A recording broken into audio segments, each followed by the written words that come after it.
One of the things that I struggle with as a creative is how ambitious to get with my projects. In theory, I would like my writing to feel like wearing this jacket to the grocery store instead of a t-shirt. Why not? Let's get fancy. I have big dreams. I want to write basically a fantasy family saga spanning 20 books or something like that. We'll see how many. I tend to gravitate toward large, ambitious projects naturally, and I always have since childhood. But it's a lot easier to plan out ambitious projects when you're a child and you have like no sense of time. As a kid, you have all the time in the world, and you also have the benefit of no sense of actual commitment. As a kid, I would spend a week planning out and beginning some grandiose project, and then I would drop it like a hot potato with no guilt whatsoever. We would build huge, sprawling metropolises across my sister's bedroom floor, utilizing all of our Legos, all of our Brio trains, all of our blocks, the dollhouse, basically anything that we could cobble together.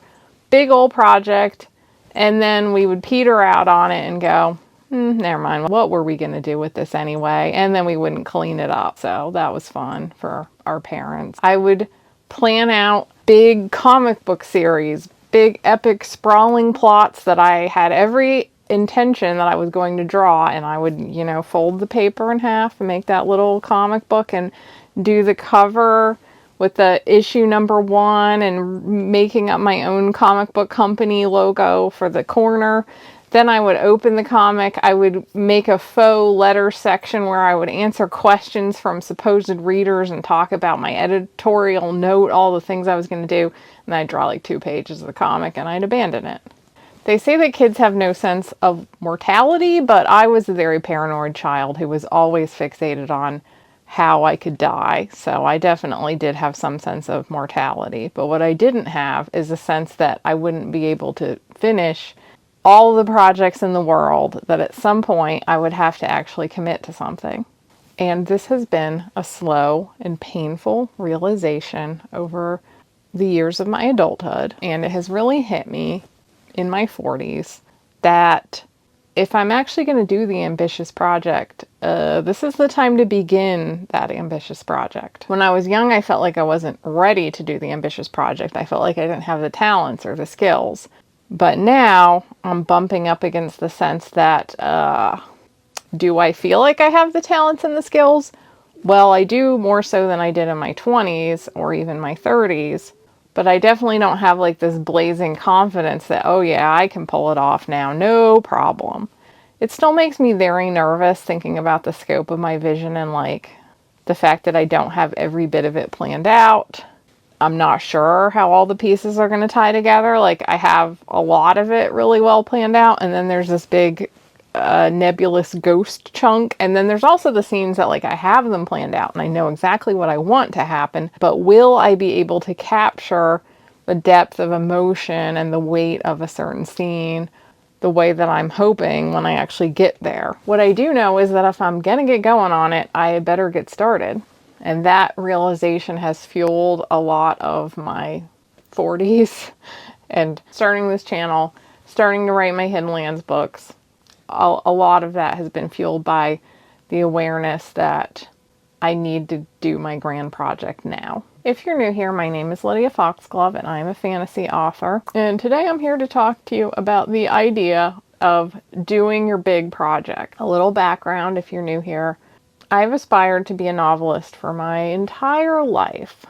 My first book was published by Bloomsbury in 2009, and for most of my career, the biggest consideration I've had to weigh has been money. Like most people, I was faced with the challenge in adulthood of either getting a career in something else that would be a full-time or maybe even more than full-time job, leaving me not a whole lot of time to write, but maybe a steady income, or trying to make my living as a writer and therefore having plenty of time to write, but also being constantly under the pressure of the market and having to actually sell a lot of books in order to make a living. In fact, at the age of 22 or 23 or so, I gave myself an ultimatum that I had to sell a book in 4 years or I was going to get a degree in library science and try to become a librarian and have a real career, albeit still a very book adjacent and not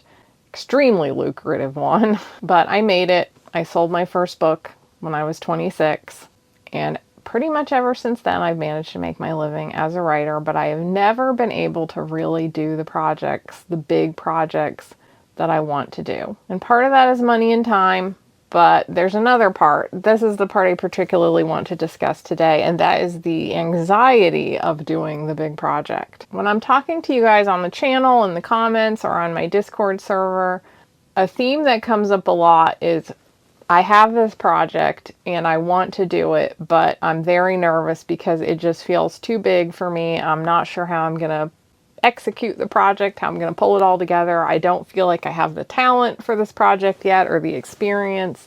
It just makes me so nervous, but it's the project that's calling to me. So, I've often recommended here that you should start your writing journey with smaller projects, things that you can actually complete so that you have that experience with finishing a full story, knowing that you can pull off an ending, getting more familiar with story structure and what your personal process is, what your techniques will be to get yourself out of stuck moments and all those sorts of things. I found that it was easier for me to actually build up to the big project by doing smaller projects and then slowly getting more and more ambitious over time. My first novels were my young adult novels, and they were pretty much like standalones and duologies, and they were fairly short, so they weren't as ambitious. And then when I moved into indie fantasy and paranormal romance, even though a lot of the stories were kind of silly and tropey and written to market, I also was able to really spread my wings as far as like coming up with more overarching plot lines and getting pretty deep into it with like the world building and character arcs and getting more complicated plot lines going. So I got a lot of experience from that. But I also think that if what is calling to you is a really big project, then you should do it. You don't necessarily need to start with a smaller project because everybody does have their own process. And for some people, you might just be a big project kind of person. Might take more rewriting and reworking of the big project, but that doesn't necessarily mean that you should be afraid of it. What is it that holds us back from the big project? Obviously, the fear of failure, probably the biggest one. The fear that you won't be able to finish it, or if you do, it's just going to be so irredeemably bad that you're going to have to throw it in the trash. And I'm not going to lie to you, that is possible, especially if you are a bit of a novice with writing and you're jumping right into something big. But you still shouldn't necessarily be afraid to do it. That experience is still extremely valuable, and chances are in the ashes of your mess, there will be good ideas that you can carry forward. You might not even be able to rewrite the original project. And I know that sounds horrible when you've spent a lot of time on it and you have to trash it. But the things that you're able to pull out of it will be the best parts, and you will have leveled up, gained a lot of experience. The next project is going to be even bigger and better, and you're going to be better at finishing it. But it's also possible that what you have will be something that you can work with. You just don't really know until you try, and that's why I don't want to say that you shouldn't do something big, because sometimes you're going to figure it out. And if that's the story that's really calling to you, that is the story that you should attempt. One of the biggest most common problems with the big project is that you get stuck in the middle. Somewhere in that big old middle, you get lost in the weeds of your own ambitions. And again, I'm not going to lie and say that this doesn't happen and that it's not intimidating when it does. And you have a couple of options. You can either try to push through. You just this is your moment to learn discipline. You might have to go back and edit everything you've done so far to sort it out a little better, but you can keep massaging it and tweaking it and working it and then keep pushing it farther and farther until you finally get there. Or sometimes you have to, okay, I wrote like half. Now I'm going to burn that to the ground and rebuild from the ashes.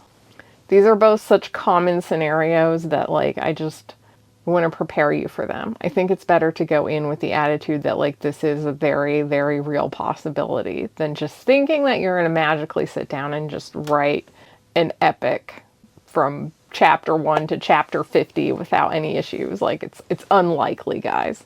But I'll also tell you that even after you have written some larger projects and you've gotten a lot of experience and you're published and you've like had successful books and fan base and all that, it doesn't necessarily get much easier to take on the big project. It's still scary to me to do big ambitious stories. I'm working on the Broken Queen sequel now, and the Broken Queen was my most ambitious book to date. Now I'm trying to write the sequel and I'm like, uh-oh. Even though like it's coming along. It is coming along. I'm doing it. I'm doing the thing. But every chapter I have this like, okay, deep breath, deep breath. You can do this. And when I was younger, I thought that I would achieve this magical point where I'd just be like, oh yeah, I know what I'm doing. I'm just going to sit down. I'm going to write a book. I'm going to write this long outline. I'm going to write epic fantasy. Now I know that I'm probably never going to get to a point where I'm just like blindingly confident about it. And that's probably a good thing. You want to keep a little humility about your writing skill, probably all along the way. It can also be difficult to stay motivated with one project, and one complaint or query I get a lot is like, how do I stay motivated when I'm in like the muggy middle of a big project? This is another thing where when I was younger, I thought that I would just magically become better at it. And I've since realized, and I come to bear you the bad news, that it remains difficult forever. So the best thing that you can do is just keep trying to work on your discipline muscle. Sometimes it means pushing through. Sometimes it means rewriting. Sometimes it means working on a different project for a little while to kind of clear the air, clear your head, rethink what isn't working. But those are your three choices usually. Push through, rewrite, work on something else for a little while, or abandon all hope. There's no magical back door to this. You're never going to find an enchanted door that's just like, "Wah, here's how you finish it. It's so easy. It's now that you found the magical door." Probably not, unless you get hit with a serious wave of inspiration. But you don't want to spend too much time looking for the magical door. You've got to find a way to push on through. And my level of nerves and intimidation when I sit down to write a big project is still often just as great as it was when I was in my 20s and I hadn't barely even finished anything, because the sense of like, I need to do these characters justice, and also the awareness that some of it is not really in my control. The characters are either going to cooperate or they're not.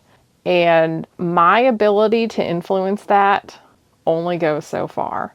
Sometimes stories don't work because they just don't. And there's always a level of dread that maybe this will be one of those stories. The only thing that I have gained confidence on is that I think my baseline writing skill has continually gone up because I've done so much writing. So there's no longer the sense that I'm going to write something that's just like going to be unreadably horrible. But the idea that I could fail at my general goal is very much still there. And I also think that for my readers, well, when I first started, I didn't even have readers, but I think the bar gets higher I have readers that I want to be happy with my book. So like the anxiety is still very much present, but if you can pull it off, if you can get there to the end of the big project, what an amazing feeling that is. And if you don't get to the end of the big project, you've still built up skills that you can carry into the next project, and the next one will probably go a little better than the last one, and so on if you're able to keep at it. So I think it is important to do the things that intimidate you and freak you out and scare you, and not always just stick to the smaller projects. And in an ideal world, I'd say a balance is probably good, but do the thing that you're called to do. Ultimately, I think that's what this is all about. You're only going to have this life of yours once, and you want to be able to produce the thing that is you, the essence of your soul, the thing only you could do. I'd love to know your thoughts on this. Have you ever attempted a really big, ambitious project? What was it and how did it go for you? And do you have any tips for our general audience about how to get that done, how to get over the intimidation and the stuck in the middle parts? If you'd like a supportive community of writers to help you along through your big project, my memberships give you access to my Discord server where I have a wonderful community of writers and other creatives supporting each other, and I'm very active there as well. My members also get access to 2 bonus videos a month voted on by you guys. At this point, I'm getting quite the back catalog of them too. Those are available through YouTube memberships, Patreon, and Substack. If you'd like to help support the channel and read any of my books, there's a link in the description. My Hidden Lands books are the ones that I always recommend, but my free book of the month is The Glass Princess, a rather steamy fantasy book, first in a trilogy. Despite the steaminess, it is very much a romantic fantasy with a lot of fantasy world building and character growth. So if you like the idea of romantasy in theory, but you're getting a little burned out on shallow tropes, you might enjoy it. If you'd like to catch my lives, I post every Sunday at 3 p.m. Eastern. And as always, thank you so much for watching. Thank you so much for supporting the channel, and I will see you next time. Bye!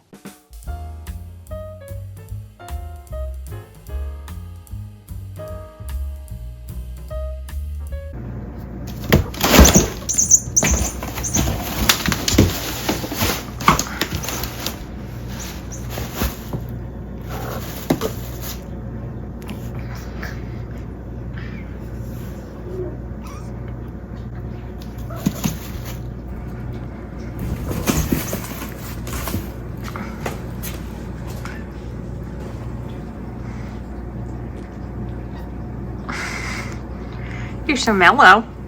Look at you. Look at you, and then look at this wild animal.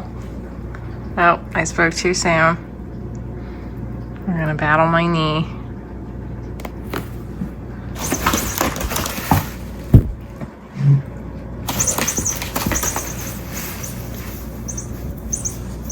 It's a rare sighting of the wild